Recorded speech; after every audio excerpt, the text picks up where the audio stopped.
Come, imagine with us.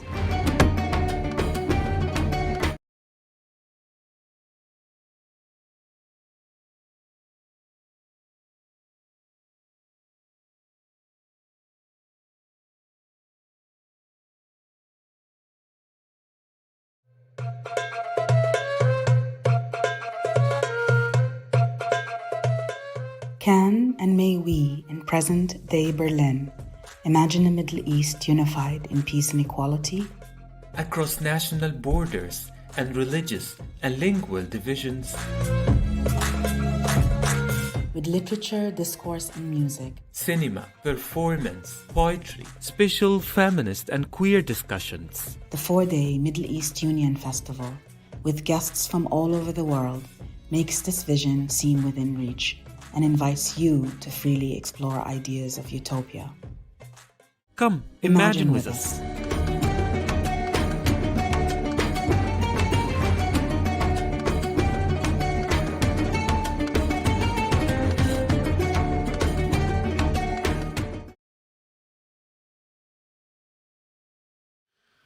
Hello and welcome to the Middle East Union, to the Festival of the Middle East Union.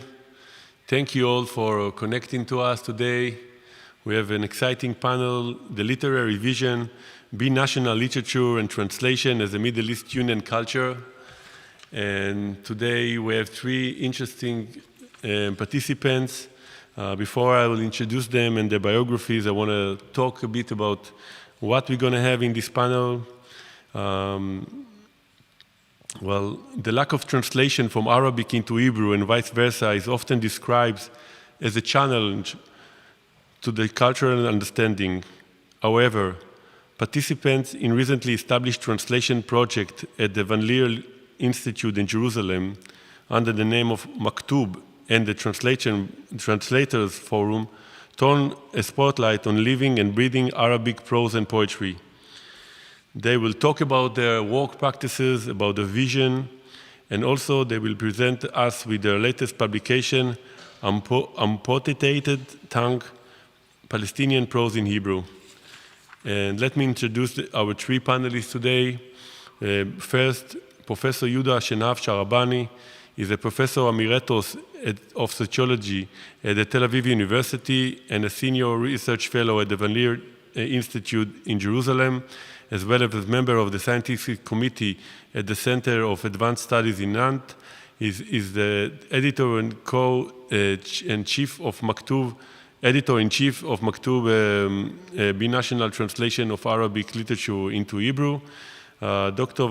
Rawia Bourbara was born in Nazareth at 1969. Dr. Bourbara serves as Chief Inspector, Director of Arabic for Native Speakers of Arabic at the Ministry of Education and a lecturer at the Language Department of Oranim College. She also a writer, and her 10th book was published in 2021, collection of short stories titled I Don't Want to Get Used to You. Her Arabic novel titled On the Shores of Wandering was translated into Hebrew and published by Pardes 2020. She is also an editorial member of Maktub series and a member of the Translator Forum at the Van-Leer Jerusalem Institute.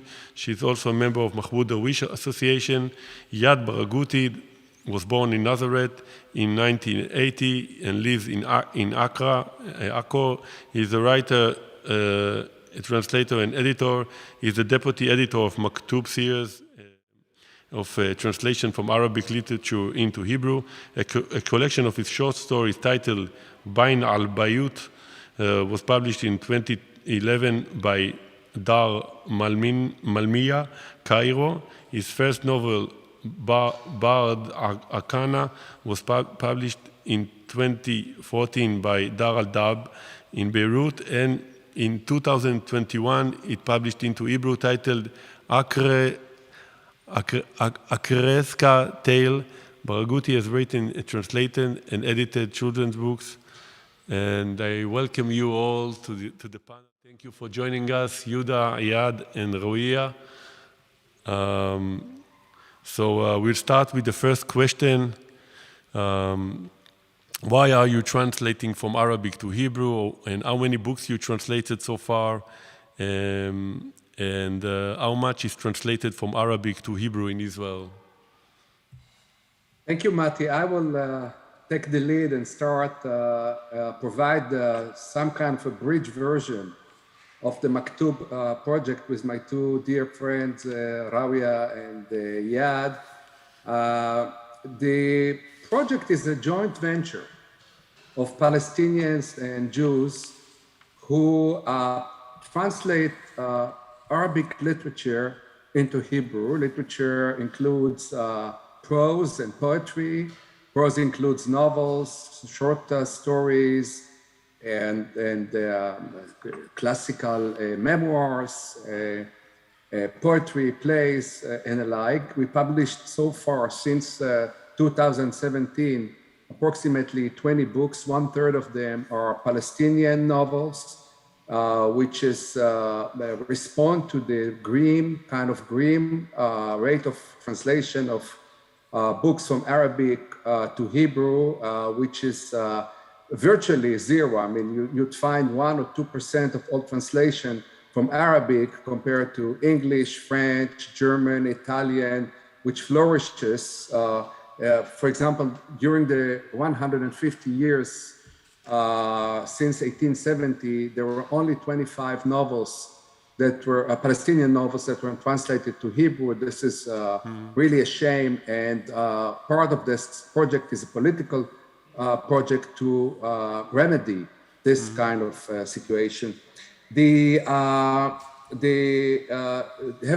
to say that in particular, in the Palestinian case, where the Palestinians don't have a central state archive, where all the information, historical stories, etc., are being collected, literature is the site where you rewrite the history and the story, not only history, but the stories of what took place here in Palestine in the last century or more. We have to understand why it is a political project, because the Israeli society is hopelessly monolingual society. And the Arabic is being erased gradually from the public sphere, from everyday spoken language, while Arabic was the lingua franca of the region for many years. Mind you, we live around 200 million people who speak Arabic. And one of the most surprising finding that we had is that the Jewish Israeli society is completely illiterate in Arabic. Only 0.5%, less than 1% of the Jews in Israel can read a novel in Arabic. This is, I don't know how to name it, a scandal, an indication of the severe colonial relationship between the languages. Mind you, half of the Jewish population was also of Arab origin. And Arabic was erased gradually in the last 70 years, since 1948, which is unfortunate. And part of it is we want to bring back Arabic into the forefront as a spoken language, as a sister language of the Hebrew. I myself love Hebrew more after I have studied Arabic, because those are really, really sister languages. And we talk about the relationship between Arabic and Hebrew in the pre-colonial regime. I mean, there is a Hebrew that is not part of the colonial regime, of the colonial language, of the military language. We have what Anton Shammas would call Lughat al-Nu'ma, the language of grace, which is very much in tune with the Arabic, and you know what I mean. But we have, in addition to that idea to publish more and more novels and literature from Arabic to Hebrew, that the Jewish population will be acquainted with this literature, we have an ulterior motive, and this is translation. Because translation is not an apolitical site. There's a lot of politics in translation. And the way translation is being done is very important to the way this literature is being presented. And in this case, we modify or amend or revise the dominant model of how translation is being conducted. Because since the beginning of the modern era, we face what we call the holy trinity of translation. One translator, one language, one version. And this is the essentials of the modern translation. A person sits by themselves using a text with dictionaries and books and whatever, and they sit by themselves, they are mute, they don't have to speak with anybody, and they translate from Arabic to Hebrew. And in the practice that was taking place in Israel, guess who was best represented among those translators? Jewish translators. And I don't have anything against Jews. Some of my best friends are Jews, but it doesn't make sense that only Jewish translator would translate Arabic literature. So we translate in teams, what we call bi-national teams, always Jews and Arabs working together in dialogue. So we bring into the function of the translation the function of dialogue, which was from the beginning was the function of any translation, is to dialogue. So what happened to the function of the dialogue in the last 500 years? And particularly in the colonial context, this kind of a holy trinity model, one translator, one language, you have to iron the outcome into one language without the reminiscence of the other language, and one version, a clean version, is lack of dialogue. And we have many versions, you have a dialogue. So once upon a time when they translate the Bible, so they have translations standing next to each other, because they are in dialogue with each other. The 70 sages. Yes, I want to add something if Yuda. Yes, Yuda? Yeah, yes. No, I will answer his question. Why are you translating from Arabic to Hebrew? We live in the Middle East, and the majority of the people in this area speak Arabic. We live in Israel, a country where the Arab constitutes 20% of the whole population. The rest are Jews, but even the Jews who came to Israel from the Arab countries and whom we call the Arab Jews don't know how to read and write Arabic and don't know the conditions of their neighbors. They know about us and they get our news from the Jewish media. Mm-hmm. Actually, they don't know about our reality, our heritage, traditions, and our special culture. Therefore, it was necessary for us to build bridges for communication for them. And we found nothing better than translation, especially translation of Palestinian Arabic literature, which was called by Salman Natur, the writer Salman Natur, as the black books. He said, if you want to know a certain people and their secrets, open their black books and read their literature. Therefore, it was necessary that we translate from our Arabic literature into Hebrew so that we reach the other, the Jew, and through knowing our literature, make him know our social and cultural life, our feelings, our thoughts, and our dreams. And above all, know us as real human beings. And stop looking at us as the other. Mm-hmm. Right. Iyad, you want to contribute also to this question? If you want, I can give you an example. When one journalist from the Mediterranean called me and he wanted to make an interview with me, and he said, do you know, when I started to read the first story, the Amputated Tongue, the story called No, from a Palestinian woman writer from Gaza Strip, He said, when I started to read the story, I threw away the book. I said to him, why you throw the book away? What happened? He said, I was a journalist in Gaza, and I look for everyone in Gaza equal. They all were the enemy. And when I read the story, I know that there is another occupation on Gaza, not an occupation on the houses, an occupation of the men to the woman in Gaza. And I know another thing that I didn't know before. It's very important to translate that they will meet us to open the black books. Yes. Iyad, I want to ask you, what is for you special in the translation process of Maktub as a collective work, which is very unique in the world of translation?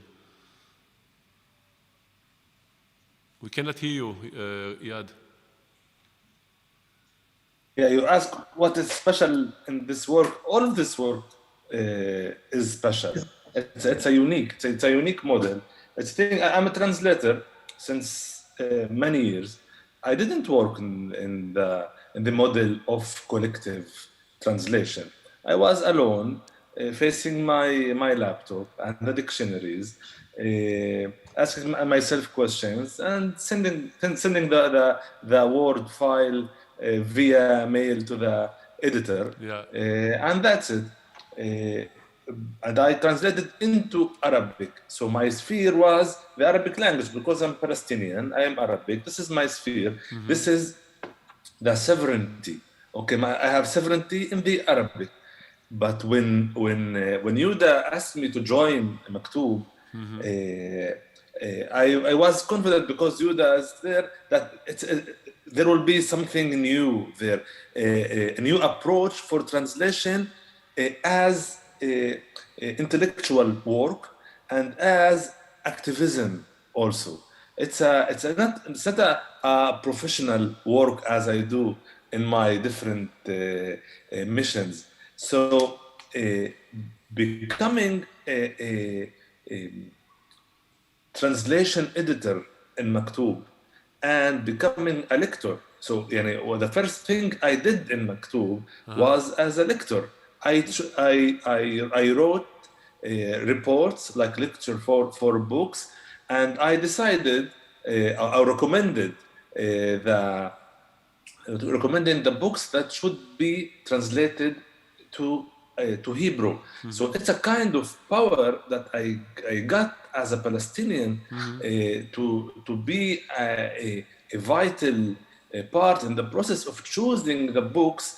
It says a lot about the goals of Maktub. Can you give us an example? Examples? All of our books, beside the collection of stories, that there is a special process. We choose all of our books after a process of writing reports, and there is a selecting process. All of our books was really chosen carefully. So what's special there that the whole model that you described, like one translator, one language, one version, it's not working. It's not our work as a collective translation work. Me as a Palestinian, I also editing the Hebrew version of the Arabic novel or story. I have a sovereignty there. So the issue of sovereignty in general, that it's sovereignty on population and sovereignty on land and sovereignty also on language. So we're not talking about bilinguistic work. It's also it's a shared sovereignty on the text and also on the Hebrew text. So I can discuss and I can choose, and there's what we call dialogue. It's a kind of it's one of the versions of conflict also. We can discuss what is this how this word should be written in Hebrew, because it's original. So I think what's special. It's all special, as I said, but the power I got as an Arab and Palestinians in the Hebrew language and in the Hebrew culture and literature, because after all, it will be in Hebrew, as it will be part of the Hebrew literature translated. But so I think it says a lot, and what I also in the professional aspect, how to understand translation, how to understand the I think one of the sentences that I read then when I started in Maktub and started reading articles and books about translation and about theories, that translation can often be an act of violence. So I understood that what was before Maktub, in general, I know that there was a very important projects like Andalus or other projects, like Mifras, but in general, to let only Jews translate Palestinian and Arabic books, it's a kind of violence, and what we are doing, it's a kind of resistance. Okay, it's a resistance for the colonial situation and the colonial relationship between the languages, and it's a kind of really it's a new kind of resistance. I didn't see it before Maktub, and I think that a lot of people see it now. A lot of professionals like translators and editors and writers, and I think also people know now what's the importance of this books, because as Rabia said, there is an ignorance. People don't know, and why we are doing it's like the question of this part of this meeting, because we are facing the ignorance as one of the bases of the situation, we can call it the colonial situation or the apartheid. There is a linguistic apartheid also. When we are translating from Arabic to Hebrew, we are doing something here and now on facing this situation, to let people know, as Rabia said also, know the culture, know the narrative, and know the feelings, and know details that they didn't have the chance because of the colonial situation to know before that. So maybe a question for all of you: how it's been accepted?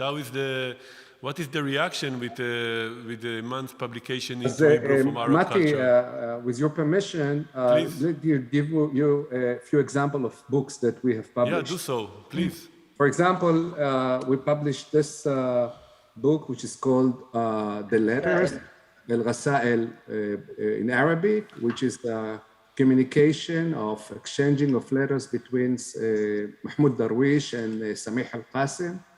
The translation of Khani Amit Kochavi and a group of people from Maktub. We published, for example, Shlomo El-Kurd, and the author is a Jewish author, Samir Naqash, who wrote in Arabic and insisted on writing in Arabic also in Israel, although he arrived here as a child. He was 13 years old, but he continued to write and publish in Arabic all his life. Novels of Salman Ilyas Khouri, Awlad al-Ghetto, Children of the Ghetto, and Stella Maris, Salman Natur, Iyad Baghouti, Mahmoud Shakir. Maybe you speak about maybe you speak about about that book about Gaza. Amputated Tongue. And this is the book that, and my novel and Iyad's novel. And Iyad's novel an Accra-esque story on the football team or soccer team, Palestinian soccer team. In Arabic, Burdakani. Yes. Burdakani. And this is the collection that Rabia was a senior editor for. This is a book which actually exemplifies the model of Maktub. And in this book, how many people you think participated in this book altogether that work on this book? 100 people. Wow. More than 100 people. More than 100 people. There are 74 Palestinian short stories, memoirs, very short stories, all sort of things that Rawia collected, God knows for where and how, in this particular difficult times where we have to go in very delicately with BDS that we respect, and the writers that work with us support the BDS and nevertheless understand what Iyad just said, that this is actually resistance to the hegemonic literary and cultural dominance of the Hebrew. For example, Mati, we also doing politics in the small technical details, for example, transliteration. How do you transliterate in Hebrew things that were wrongly transliterated in the past in an Orientalist way? So, for example, if we meet Al-Quds in a story, we don't automatically make it Jerusalem. Yeah.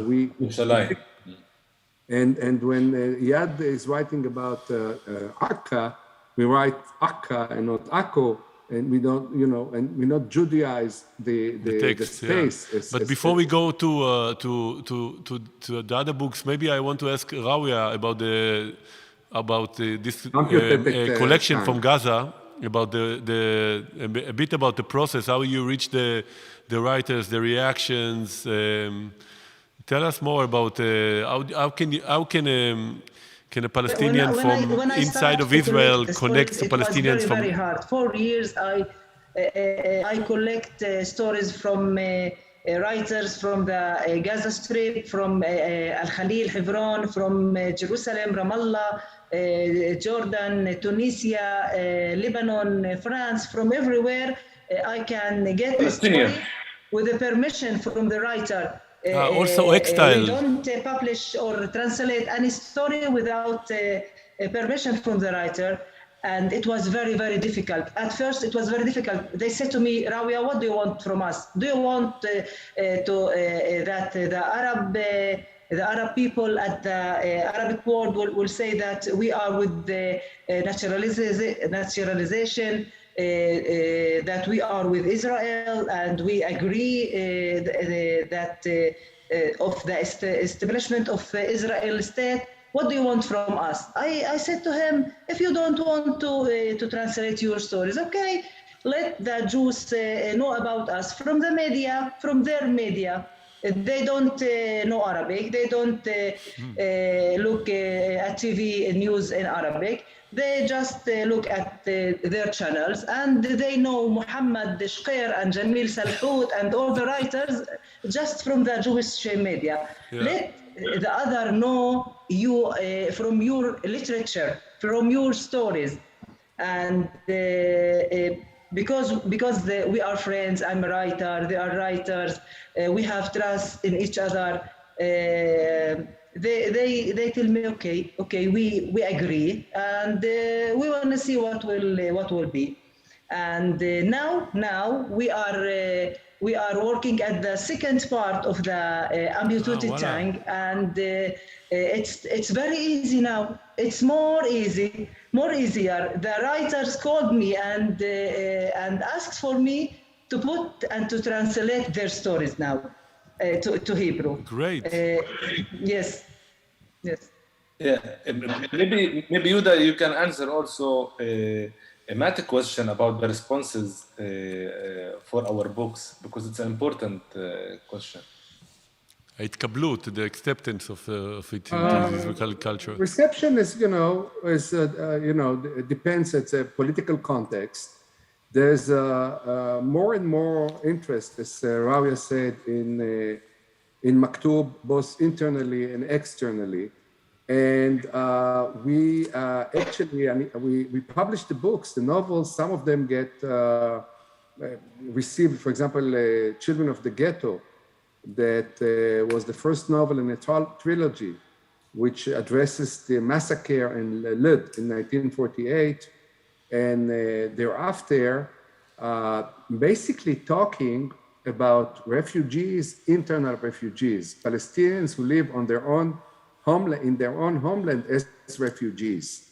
And the story goes to the second volume, to Stella Maris, where Adam, the protagonist, goes to Haifa, and he describes Haifa. And now we're waiting for the third volume, which is supposed to come in the fall. And Awlad al-Ghetto, for example, the Children of the Ghetto in Hebrew, Yaldei Ghetto, was sold more than 4,000 copies.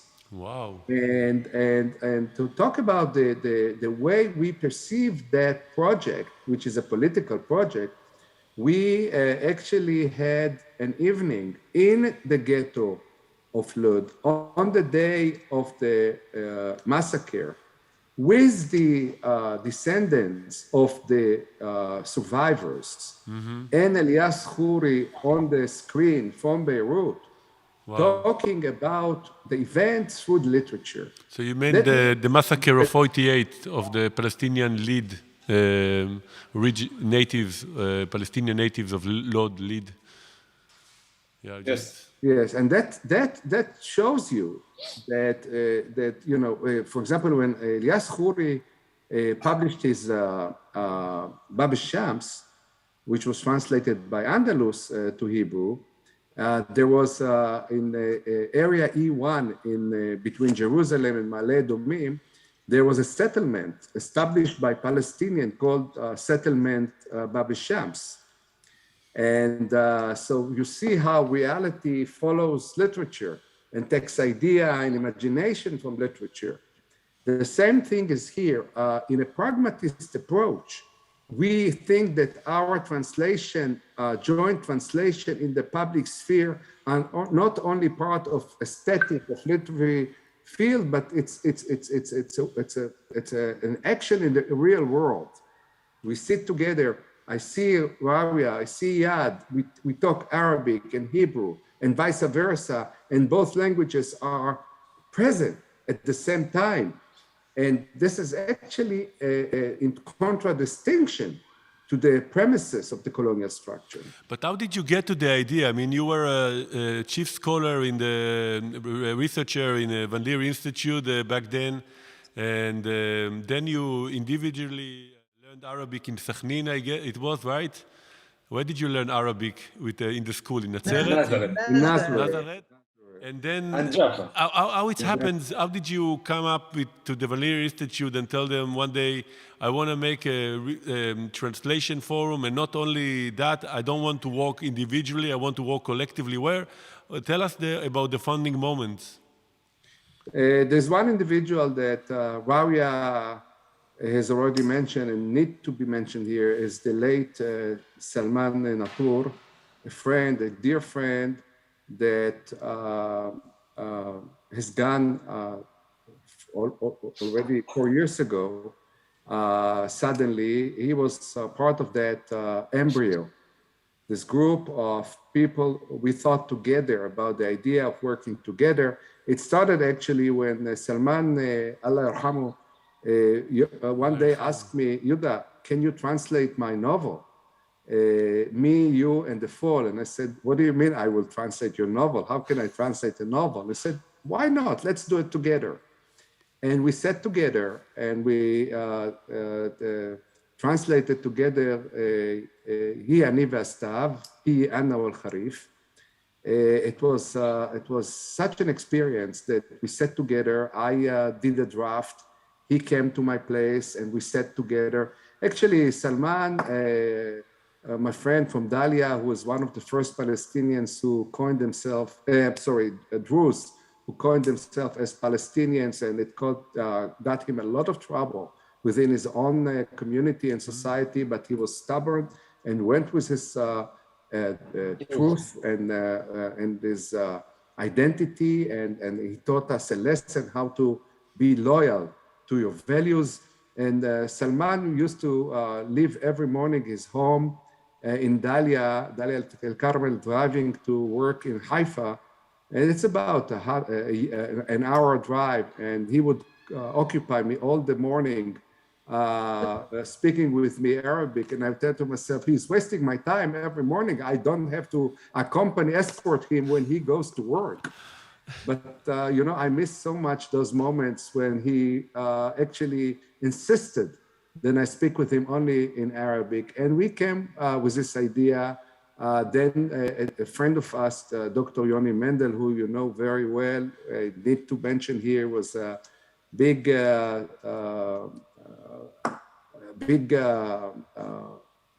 pusher on this project. Pusher is not the word.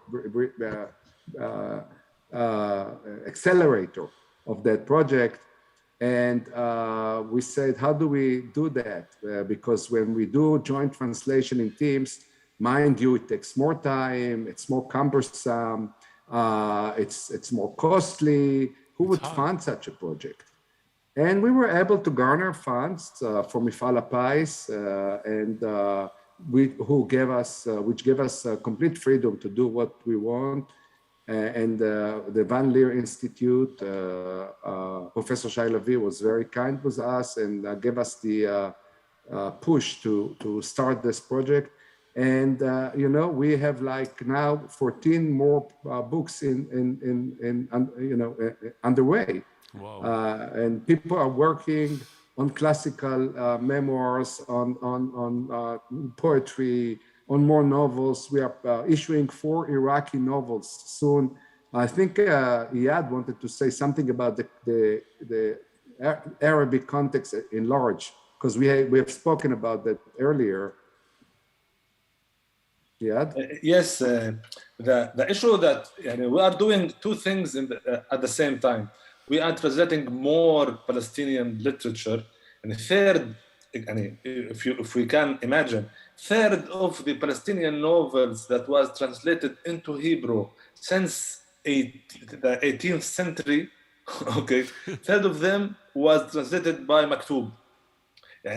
There's only 24, 25 novels. Third of them was translated by Maktub in the last 4 years. 4 years, yes. Wow. Yes, yeah, I think that Maktub introduced a new model of school of translation. We are collective and we aren't. Collective translators and we aren't collective translators. We are individual translators and we aren't. If you see how we work together, the editor, the writer, the translator, the Jewish, the Arabs one. I will give you an example. It's a very good example, I think, when we translated the story by the Palestinian writer Saeed Nafa', and we returned the translated text to Saeed and asked him to read it. Wait, Rawia, one intervention. Mati, what Rawia is saying now is indicating that there is a dialogue with the author themselves. Yes. We have to pay attention to that. Which is also very rare because... Saeed Nafa' is the writer, and we translate his story, مشمشتنا الشامية, and I returned the story, the translated story to Saeed to read it. Saeed called me and said, Rawia, what do you do with the introduction of the story? I said to him, we translate it. He said, no. You can't translate it. I told him it's Bruria Herovich. She's a very good translator. She's a Jewish woman. He said a Jewish woman can't give us the feeling of the Arabic man or the Arab people after the war of 1967.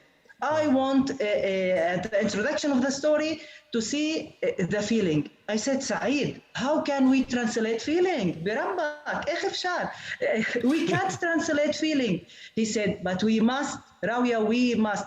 If the other will read this story, he must feel what the Arabs feel after the war of 1967. I said, Saeed, what do you want from us to do? And he said, okay, let me now translate the introduction of the story.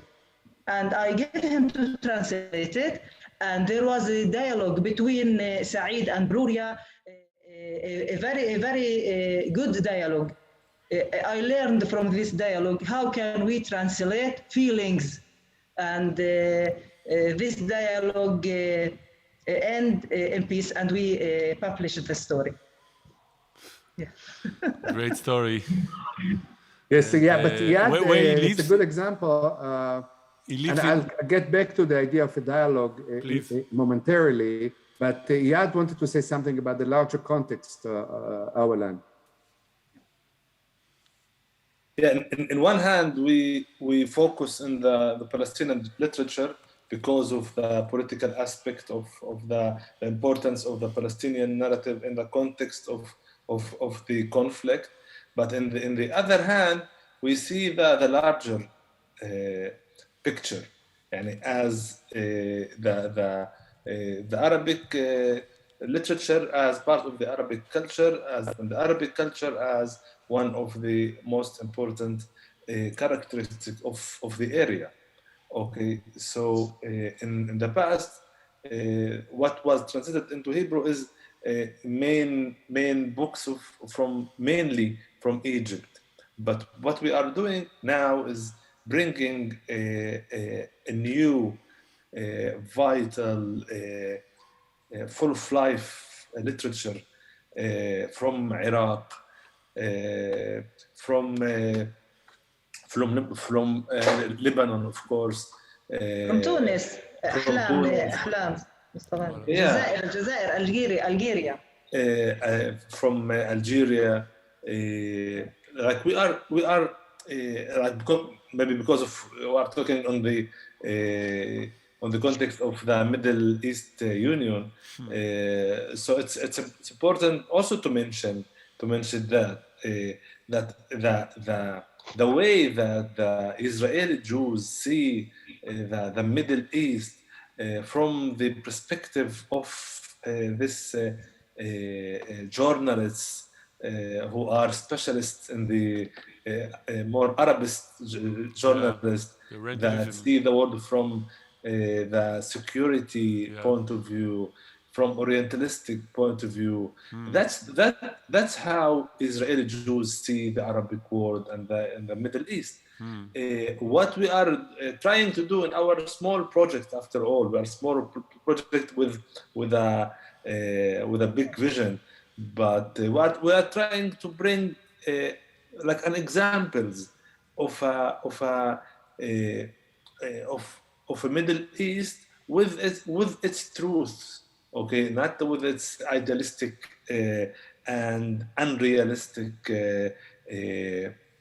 realization. No, we are bringing from Iraq. Really, we had Nabitha was translated into. It's one of the best feminist novels that was written in the last decades. Nabitha in Am Kachadji. It was, and now it's really new, and all the people who read it said it's a phenomenon because it brings a new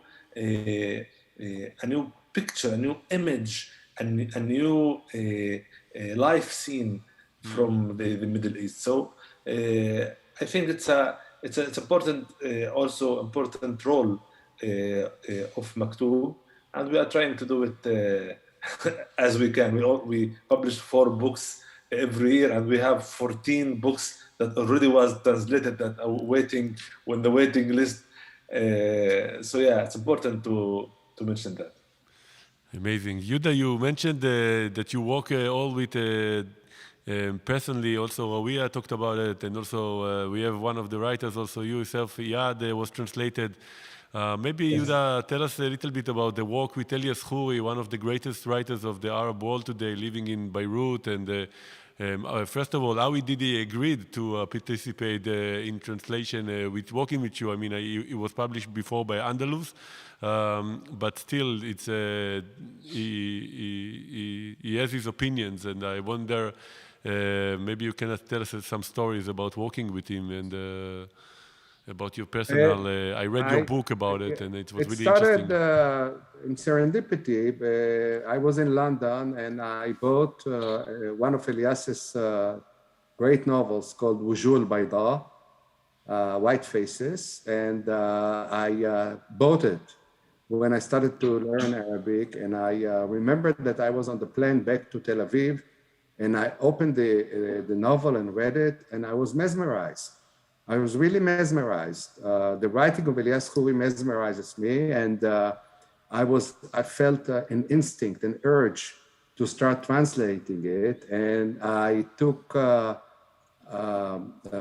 month off, and I went. I was secluded by myself, and I translated the entire novel, and I was like in a vision, almost in a vision, like a religious vision.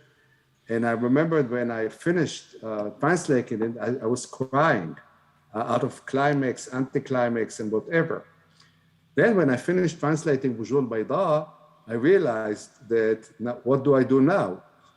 If I want to publish it, I have to find the publisher. I also have to get the author permission. And I didn't know how to get the author permission. And I was talking to my friend Raef Zrek. And Raef wrote to Elias, and he wrote, there's this and this and this. Yuda Shenha published, translated your book. What do you say if you agree, you give us permission? And he wrote one line, I won't sue him in court. So I got that as an agreement. And after the book was published, I went to New York and met with him. And then we met several times. And since then, we meet twice a year in Vienna with the Kreisky Forum. And since then, I believe, or I defined it as, this is an example of what Rawia said about the dialogue with the author. As I was in dialogue with Iyad when I was translated him. I was in dialogue with Rawia when I translated her short stories in the past. One of the first stories that I translated was Rawia's. And I remember that we spoke and, we met and we talked. And with Iyad, it was the same thing. And we talked about the translation. And basically, if you compare Iyad's original novel in Arabic and the translation in Hebrew, you see differences. You see, for example, there's a long introduction that wasn't there in the source, in the Arabic source, and this is part of what Rawia described as a dialogue between translators and with the author. So and with Elias Khoury, we reach a stage when we speak as he writes. So I'll give you an example. One day he calls me up and he asked me, can you tell me, Yuda, when did the trips of the Israeli students from high school to Poland have started? So I Googled it and see that it started in the 90s. And I said, Elias, it started in the 90s. And he said, no, not possible. So I asked him, what do you mean by not possible? He said, Adam, he's the protagonist, is going to Warsaw. And the year is 65. And I said, Mustahil, Elias, it's not possible. He said, but that's what Adam says. Mind you, I went to the Yad Tabenkin archive and I found a document which shows that in 1950, 65, 66, 67, there were 3 trips of schools to Warsaw until the diplomatic relationship with Israel after the 6 Days War broke down. This is not to say that literature cannot imagine and create reality, but shows the mimesis, the power of literature. Now, when I saw the novel, Stella Maris, I found that the document is part of the novel, the documents that I found in the archive. So you see how this circularity, a dialogue, we have to say something about dialogue because dialogue got a bad reputation. Dialogue is not a simple conversation. Dialogue is not coexistence, a term that we hate to use, which is, some liberal concept that as if, people speak with each other, there's good relationship, all this kind of thing. A dialogue is not necessarily a consensus. A dialogue is also a conflict. A dialogue is a circular relationship when the translation feeds back into the source and the source feeds back into the translation, and translation work with each other. And those kind of thing is make a dialogue, make the translation part of reality, part of political reality. It's not a one-way trip. When a translator takes a book, translates it and publish it, and that's end of story. No end of story here. It goes back, it feeds back, it creates more originals, so to speak. And this is basically the idea behind Maktub. Now, when Elias Khoury, what? I wanted to ask one question in that terms, maybe the question of who do you translate to? Because the Jewish, for instance, audience that the Hebrew Jewish audience doesn't have, for instance, a lot of the context that some of the Arab, Palestinian, and other writers have. And it's a question of translation when you, for instance, talk with an exiled Palestinian writer or a writer that lives in the West Bank, and he has different context than the writer that lives in Israel. And so how do you imagine your animan, the one that reads your novels in Hebrew? How do you imagine his knowledge? How do you? So first of all, we don't try to satisfy the Hebrew reader that he or she feels comfortable reading the text, because we have a supply side kind of. Sorry for using this economic term. We provide to the Hebrew reader opportunities to know more. We introduce concepts. For example, the book, the letters, we call it in Arabic, El Rasail. In Hebrew letters. So the Hebrew reader knows that El Rasail is a term that they want to use to. Or for example, if I read Iyad's book and he writes, he was an Amil. So Amil, what is an Amil? I don't tell the reader what is an Amil. I use the term Amil in 2-3 pages, but after 3 pages, I solve the riddle. I say Amil, who is a person who cooperates with the authorities. Huh? Yes, cooperate with the authorities. Yes, so משתף פעולה, משת"פ. So I take the sovereignty. Yad talked earlier about joint sovereignty. I take the sovereignty with the author to introduce another plot, a linguistic plot and trap, where the reader kind of wonder what does that term Amil mean, until he gets the 3rd or 4th page and he gets an answer. So in the meantime, he or she keeps contemplating the words and their meaning. And Elias in his Palestinian novels is using a lot of Hebrew also. He has Hebrew sentences written in Arabic letters. And he plays with Hebrew and Arabic as major and minor languages. For example, in one place, a soldier holds a rifle, and an old Palestinian man asks him, Esh hada, what is it? And the soldier answers, Hada esh, and shoots. So, I mean, this is horrible.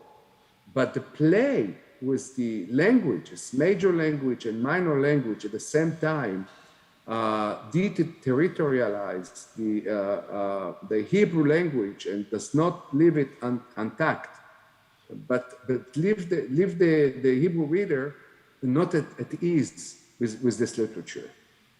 Yes. I want to add, Rabia. يلا. The literature, the translated literature, fill the gaps, the knowledge gaps that the Israeli, a huge part of the Israeli Jews are having, okay? Israeli Jews don't know about the Arabic culture and about the Arabic world and really about the Palestinian narrative. So we can't assume that because they don't know, we won't publish a literature. We are publishing a literature in order to fill this gap. And it's a source of knowledge. I think that literature is the best the best source of knowledge in human issues. So in general, we announced a new program, a subscribers program in Maktub, and now it's also an opportunity to build a community and to have an interaction with this community. We have also, for this project, we met a lot of organizations and people, a lot of people who are interested in literature in general and in history and in the conflict, in the relationship. So a lot of people that are really interested in the content of our books are part of our main targeted audience. Yes, I can give you an example why Maktub is a very important school for translation, and I think that all the translators all over the world must learn from Maktub way of translate. I will give an example. It's related to cultural specific and the heritage issue. When Yoni Mendel translate the story of Tawfiq Fayyad, and he called me and asked. He said, Yoni said to me, Rawia, how can I translate the sentence وأتت الأفعى على الفدانين? I said, Yoni, I don't know what you are talking about. Can you read the whole paragraph? And he read all the whole paragraph, and I said, I don't understand. And he said, you are Arab and you don't understand what Tawfiq Fayyad write? I said, yes, I don't understand. So I called Tawfiq Fayyad in Tunisia, and I said to him, Tawfiq, what's the meaning of وَأَتَتِ الْأَفْعَى عَلَى الْفَدَّانَيْن? How can a snake kill a unit of land? Can a snake kill a unit of land? Faddan, it's a unit of land. And he laughed and said, wow, Rawia, you don't understand the dialect of the Palestinian peasant? When we said Faddan, Faddanain, and we mean the both bulls, oxen, the cows, and the snake kill the cows. If Tawfiq Fayyad didn't translate to me and to Yoni, we will make a big mistake in translation. So Maktub based a school for translation in the world. The translation must be bi-national.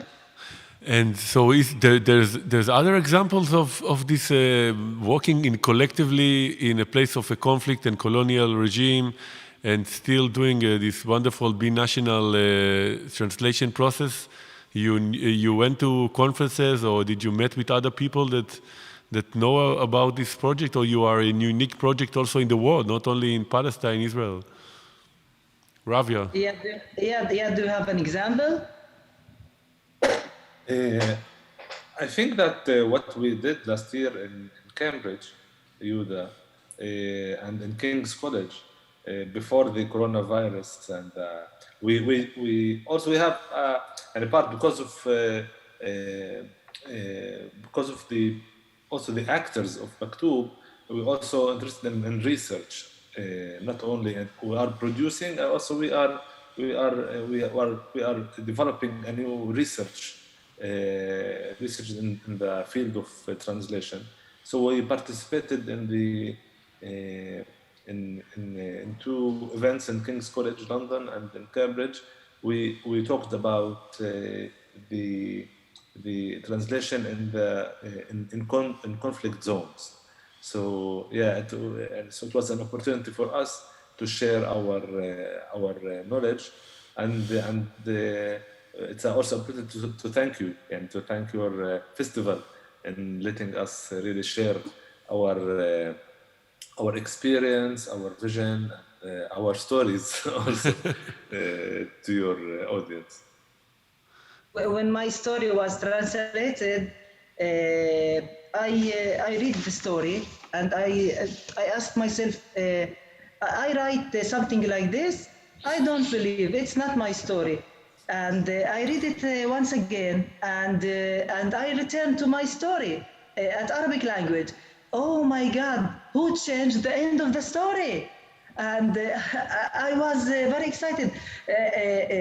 Who can do something like this and change the end of my story? It's my story. And I returned to the translator. He said, no, it's not me. So who can do it? And it was the linguistic and literature editor. Uh-huh. And she said to me, Rawia, the Jewish reader, when he reads this end, he will like it more. Let us try. And I said, okay, let's try. And we published it in Hebrew in the other ending of the story. Uh-huh. And one translator read it at Hebrew and said, I want to now translate it to English. I said, okay, I will send you my Arabic text. And she said, wow, this end is very good. The end at the Arabs, and it's a dialogue. It's a dialogue between us, and that's our literature. You told the story. We can accept anything, You told and the we story. can refuse anything, and it's a real dialogue. Can you repeat the last sentence? I didn't hear well. We can accept anything, and we can refuse anything. It's bilingual, bi-national. You can hear the other. You can accept what he says to you, and you can refuse it. It's a dialogue. It's a wonderful sentence. It's a wonderful sentence. We can accept, we can refuse, yes, and we are in dialogue. And I tell you, Mati, beyond all this, I think that this is a model for politics itself. It's not only a model of translation, and that's how in this interdependence between Palestinian, I wish this interdependence between Palestinian and Jews would characterize the region, the way politics is working, and what the Yad has called earlier joint sovereignty or shared sovereignty, where sovereignty is not a monopoly of one ethnic group, what is being shared by Palestinian and Jews together. And Yad, maybe it's a question for you about this wonderful idea that now also Palestinians have sovereignty about the Hebrew. So how it feels, maybe this moment when that you are also editing the Hebrew, and it's part of your sovereignty, not only as a sovereignty about the Arab, of course. How it feels? It's a kind of a new approach that how to treat language, how to think about language, and how to feel regarding it. Is the language your enemy also, or it can open her hands and help you also in expressing yourself? If we are against the division, okay, against the walls between people, against the idea of dichotomy, okay. There's Arabs with Arabic, there's Jews with Hebrew, and there is walls between them. They are here, they are there, and we are here, and that's it.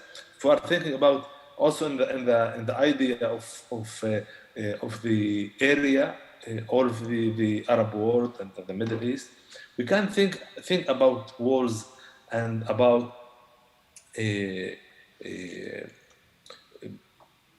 dividing people and languages and cultures, because it's not real. Okay, Jews used Arabic, and Arabic was also tool for Jews in religion, and beautiful tool in beauty and different things. And Hebrew is part of our life also. We can use it in the education and in the also in different kind of so. And there's a similarity between the two languages. There's a colonial relationships between them, but it's also there's other aspects also. But when I see that our role is, sorry for the word, but is to demolish the walls, okay, to erase the walls, and part of this is to erase the walls between language and to change the space of the language at a space that design consciousness and design awareness of people is a space that we can do something there, despite other spaces that is more controlled by the regimes and by the military, and it's more difficult now to do that. Okay, so in the space of language, and it's the same. It's the same space of culture and the same space of meaning, of meanings and meanings, generating of meanings. Okay, so it's a space that the language, the Hebrew language, called me, and it's a kind of a scene, and she asked me, "You can use me. I am the Hebrew language. You, as Palestinians, can use me. Express yourself by me. Also, I am open." Okay. I was used to erase the Arabic language in the historical Palestine. Use me in order to replace, to return it back by me also. So when in my novel I used Akka in Hebrew, I did the resistance I told you about. Yeah, opposing I translation. felt that I'm liberating Akka. I'm bringing Akka back in the space of the Hebrew language. So it's what's Hebrew now do to me as Palestinian. It's wonderful. Wonderful. Yeah, it's wonderful. I want to ask Ravia one question also as a woman, because the translation process, as Yuda at the start of this conversation talked about, the one man sitting with one text, it's one language. It's a very man kind of idea, and sitting together in a dialogue, it's more like a feminist media approach to translation. How it is as a Palestinian woman sitting together, how many people working on one book, and how is it also in terms of gender with decision about which book to translate and the role of Palestinian women writers and so on? Do you? Me? I thought he was. Yeah, for you as a woman. As a woman. I think that what we are encountering is as we expected, and we encountered that in the project of Lisan Maktura of Amputated Tongue, to bring more and more female voices, women voices, and Ravia did a great job there. There's 1/3 women, not 50% women. This is as far as she could garner. At the 25% of the writers are women. 25% of the writers, but we also try to introduce Palestinian women translators to Hebrew, as Iyad said, that Palestinian translators are translating into Hebrew, which is important also. And all this is, I like the idea that is this kind of more feminine kind of model of translation, which is not based on a dominance, on a monologuist way, but on a dialogical way, and where you'd find more and more deliberation, which are not necessarily consensus making, Yeah, yes, but we have the Bedouin writer Sheikha. Sheikha Halewa. She's a Bedouin writer, and after publishing the Amputated Tongue, we established a group, a Zoom group that we called Listening Ear for the Amputated Tongue. And this group from Arab and Jewish people, and we read the translated text in Hebrew, and we meet every week and make the dialogue between us. And sometimes we invite the writer. We invited the most women writer to this group, and it was amazing. It was the Jewish woman said, wow, this is the Arab woman, we don't know it. She lives beside us, but we don't know it. Now we can know Sheikha Halewa, the Bedouin woman, we can know Inaq Mawasi from Baqa al-Gharbiya, we can know Asmahan from Majd al-Krum, and it was another world. We opened another door for the Jewish to know the Arab woman. Great. That's what I want to know. It's Rachel Peretz is also part of it. Rachel Peretz, no, it's one of the women that translated. She was literary editor of the Amputated Tongue, and she did a great job.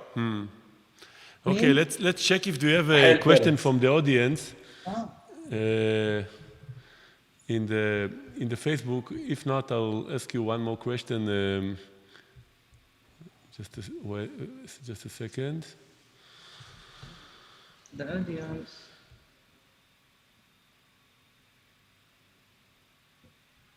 By the way, Mati, we are going to have in October a session in Mishkenot Sha'ananim for 3 days. Yep. We are going to start a group translation over the text and the stories for the next volume of Amputated Tongue. Yes.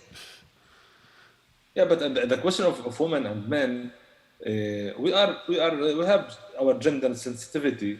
We try as we can. But also we don't divide. It's a kind of also collective and shared. We are working women and men and together. Also we are trying to have to bring more voices of feminists and women writers. But it's not a part of make like a version of woman voices. No, it's yes. Together. We don't have this division in our work. It's the Palestinian, yes. I don't see questions, but so I wanna. I know the story about the סיפור שמתחיל בגבות של ערבי, the story that starts with the Arab, how do you translate gabot? No, it's felt the story that you told about Elias Khoury. Can you tell us the story, Yehuda, about translating this term? Yes, it's a story that goes like that when I translated Majma' al-Asrar, which we translated as Pkat Shel Sodot. Yeah. There's a story there about, Elias Khoury always gets into other texts and comes and goes.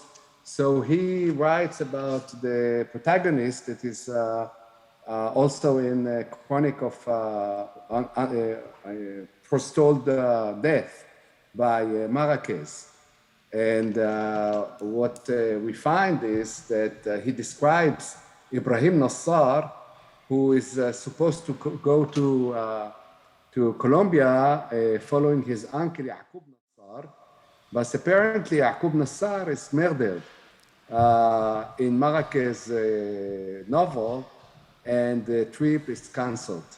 So Elias Khoury describes the Ibrahim Nassar and describes his Yaqub Nassar describes it the way Marrakech describes him. That he said that he has a thick eyebrows. Eyebrows, yeah. etc., etc., etc. When I translated this novel, I wanted to use the Hebrew translation of Marrakech, and in Marrakech, the Hebrew translation, I find it said eyelids, not eyebrows. So I call the Hebrew translator and ask her, can you find out what the source says, eyebrows or eyelids? Not that it's so important, but I was curious what's going on. And she goes back and said eyelids. Elias Khoury was wrong. So I called Elias and I said, Elias, does it say in the Spanish original eyebrows or eyelids? And he says, of course, eyebrows. Have you seen Arab eyelids? There are Arab eyebrows. I said, what do we mean by Arab eyebrows? He said, go to the mirror and watch yourself and you see what Arab eyebrows mean. So I write eyebrows and not eyelids. And after that, I'm saying to myself, but Elias Khoury doesn't read Spanish. Where did he find this eyebrows kind of thing? So I go into the Arabic translation of Marrakech, and the translator, Saleh, can you help me? Almani, Saleh Almani, writes indeed eyebrows. And I said, maybe Saleh Almani doesn't know Spanish sufficiently, and this is a source of the problem. So then I Google Saleh Almani, and I found that he translated 100 novels from Portuguese and Spanish to English, to Arabic. And I said, okay, so this is even more intriguing. And I go to the English and the English and French translation, and trying to find out what's there in the story, and I find the third term, eye poopers, the parts of apayim. So is it gabot, afapayim, or risim in Hebrew? The translation of what Marrakech / Khoury / all the translators are saying. So this kind of confusion is not atypical. This is a part and parcel of every translation. And I think that we kind of reached the conclusion that there is no source to translate, that every source is the sum of its translation. And do you think that your project will, Rabia and Yad, you think that your project, the project as a whole will also influence the cultural sphere? It goes out from Van-Leer-Institut out to publishers that will take this model that you invented or created, or a unique model of translating binational translation? Yes, I will tell you, these stories gave a new opportunity for a new vision between the Jews and the Arabs, and opened a new tracks at the Israeli universities for teaching translated Palestinian literary texts for the first time since 1948. Wow. Jewish students learn Palestinian stories and provided materials of criticism and historical literary research. But the most important point is that they established bilateral relations that are established on real knowledge of the other through a constantly developing dialogue. And the question, and this question of translating, it's not only translating, you're creating new literature.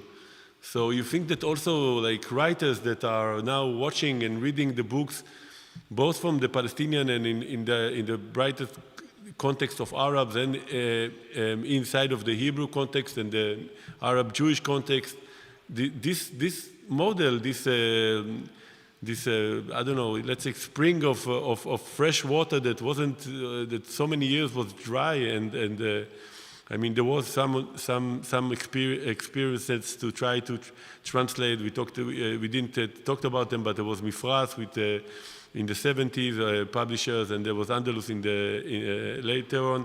But But this new translation project, it's also inflicting. Now that I think about it, it's also it's also will influence the writers themselves. I mean, Yuda already talked that Elias Khoury is doing this experiment in his writing, but you also as writers, translators, you think that also it will be influence the writers in the broadest vision of the area. I'm not sure. I'm not sure that it will influence the writers, but it can open for the writers. It can open the opportunity that their text will be translated into Hebrew.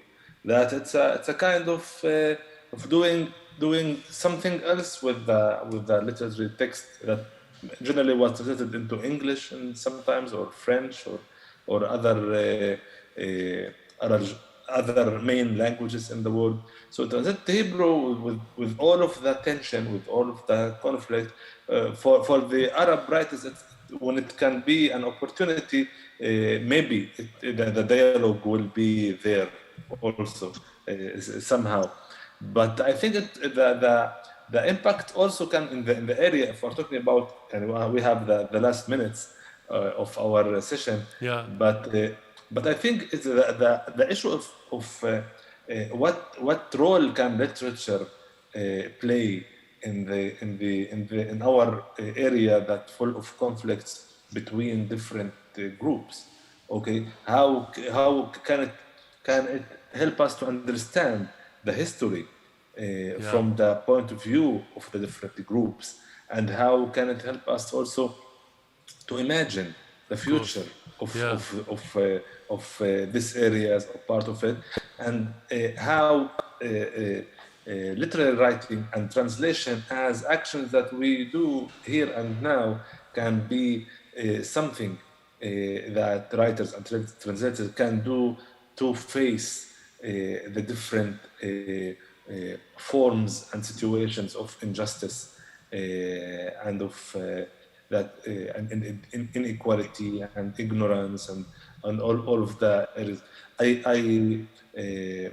I read an article today from an Egyptian translator who lives in Istanbul about the issue, the conflict between Arabs and Turkish, and and he said he just had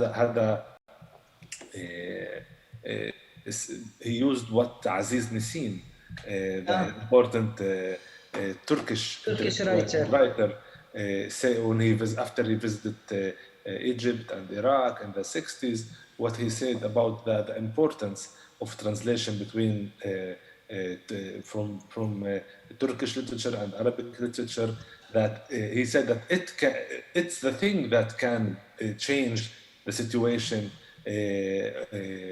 the hate or between Turkish and Arabs, because it's not about governments and about trade and about economical. What can let people understand each other and change the whole stereotypes and it's literature. But still till now, what's started from, and there is a lot of policies that really decide what will be translated. So I hope that in the different groups, also in the area, different nations that have like a history or tensions, also translation can be helpful. So maybe if there will be a collective translation between Turkish and Arabic will be maybe something that can maktub help. In Arabic we said ما تقولش بعرفه حتى تعاشره. You don't say that you know him till you live with him. And after we had this experience in translating, I wanna change this sentence and said, you don't say you know him till you read his literature. And translate. Yeah, because it's the full subjectivity of a person in translating. But last sentence, Mati, we spoke about the Palestinian cause And I want to speak about the Jewish cause as Yeah. well. Please. I think that what we are doing is also for the sake of the Jewish community to become this is a distinction that Salman Natur has used. He asked if the Jews came to the Middle East without learning Arabic, that means that they are possibly going to be temporal residents, not permanent resident. And I think that the Maktub project is also geared to transform the Jewish community from temporary resident into a permanent resident in the region. Maybe from de-Arabization to re-Arabization, because if we learned about de-Arabization that they did to the Arab Jews, and now you re-Arabs, and also you talked about the language, because they said that the language is you don't Hebraize the Arabs, so you let the Arabs stay there, like what we saw with the books that you showed already. So it's great. It's a new language of Hebrew. It's a possibility of a new Hebrew that has as a decolonialized mission, right? Yes. Right. Yeah. Okay, thank you very much, Professor Yehuda Shenav, Iyad Baraguti, Dr. Rawia Barbura, and thank you for giving us a glimpse of this amazing, pioneering, visionary project of Maktub.